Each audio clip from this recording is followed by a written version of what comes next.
ओम गंगणपते नमः। जय मां तारा। पारशर ज्योतिर्विज्ञान में आप सभी दर्शकों का हार्दिक अभिनंदन है। आज दुर्गा सप्तशती के महात्म्य रूप 12वें अध्याय की कथा कहते हैं। सर्वप्रथम ध्यान। मैं त्रिनयना दुर्गा देवी का ध्यान करता हूं। उनके अंगों की शोभा विद्युत के समान है। वे सिंह के कंधों पर आसीन भयानक प्रतीत हो रही हैं। अनेक कन्याएं हाथ में ढाल तलवार लिए उनकी सेवा में खड़ी हैं। उन्होंने अपने हाथों में चक्र गदा तलवार ढाल बाण धनुष पास और तर्जनी मुद्रा धारण किए हुए है। उनका स्वरूप तेजोमय अग्नि के तुल्य है तथा उनके मस्तक पर चंद्रमा का मुकुट सुशोभायमान है। मैं उन भगवती जगदम्बा को बार बार प्रणाम करता हूं, नमस्कार करता हूं तथा उन दुर्गा देवी का ध्यान धारण करता हूं। देवी ने कहा, हे देवताओं, जो कोई प्रतिदिन स्थिर चित्त से मेरा स्तवन इन स्तुतियों के द्वारा करेगा, उसकी सारी विपदाओं को मैं निश्चित रूप से दूर कर दूंगी। जो मधुकैटभ का विनाश, महिषासुर का वध तथा शून्य के संहार के वर्णन का पाठ करेंगे एवं अष्टमी नवमी चतुर्दशी तिथि का एकाग्र मन से भक्ति भाव से युक्त होकर मेरे इस उत्तम महात्म्य को सुनेंगे, उन्हें पाप की छाया नहीं लगेगी, उन पर पाप जनित बाधाएं भी नहीं आएंगी, उनके घर में कभी निर्धनता का राज्य नहीं रहेगा और न तो कभी उन्हें अपने प्रियजनों के वियोग का कष्ट ही उठाना पड़ेगा।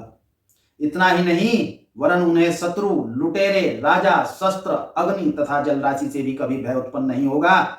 इसलिए सभी लोगों को शांत भाव से भक्ति पूर्वक मेरे इस महात्म्य का पठन पाठन और श्रवण मनन करना चाहिए। यह परम कल्याणप्रद है। मेरा महात्म्य महामारी जनित सभी उपद्रव तथा दैहिक, दैविक और भौतिक तीनों तापों का शमन करने वाला है।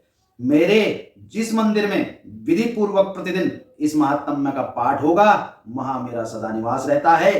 बलि, पूजन, हवन तथा महोत्सव के अवसरों पर मेरे इस चरित्र का पूर्ण रूपेण पाठ तथा श्रवण करना चाहिए। कोई भी मनुष्य विधान को जानकर या अनजाने में ही मेरे उद्देश्य से जो बलि, पूजा या होमादि करेगा, उसे मैं सहर्ष स्वीकार करूंगी।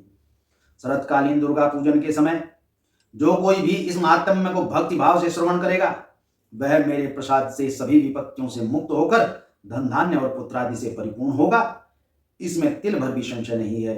मेरे इस महात्म्य उत्पत्ति की सुंदर गाथाएं तथा युद्धकालीन पराक्रम के श्रवण मात्र से ही मनुष्य भय रहित हो जाता है। मेरे महात्म्य के सुनने वाले व्यक्ति के शत्रु नष्ट होते हैं, उन्हें कल्याण पद प्राप्त होता एवं उनके कुल प्रफुल्लित रहते हैं।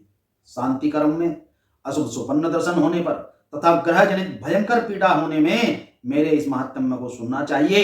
ऐसा करने से सभी बाधाएं तथा भयंकर ग्रह पीड़ा शांत होती है और मनुष्यों को अशुभ फलकारी सुपन्न शुभ फल देने वाला हो जाता है।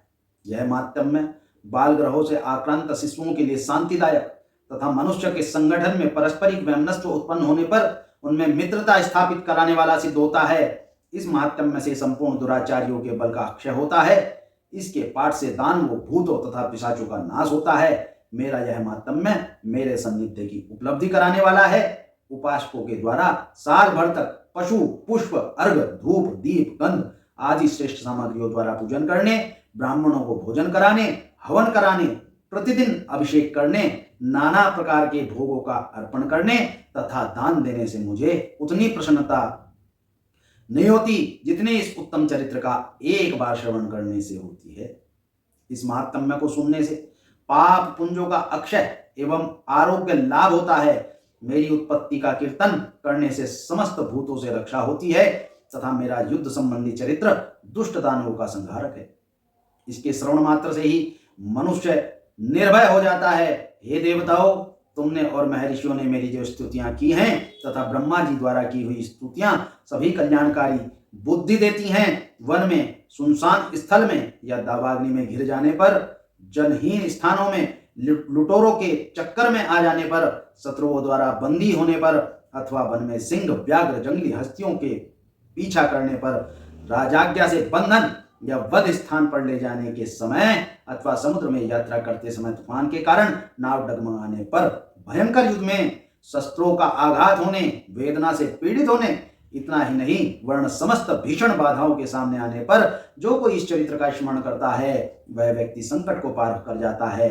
मेरे प्रभाव से सिंह आदि हिंसक जंतु नाश प्राप्त होते तथा लुटेरे एवं शत्रु भी मेरे चरित्र का स्मरण करने वाले लोगों से दूर दूर भाग जाते हैं। ऋषि ने कहा, ऐसा कहकर सब देवों के देखते देखते ही पराक्रम वाली भगवती चंडिका वहीं अंतर ध्यान हो गई।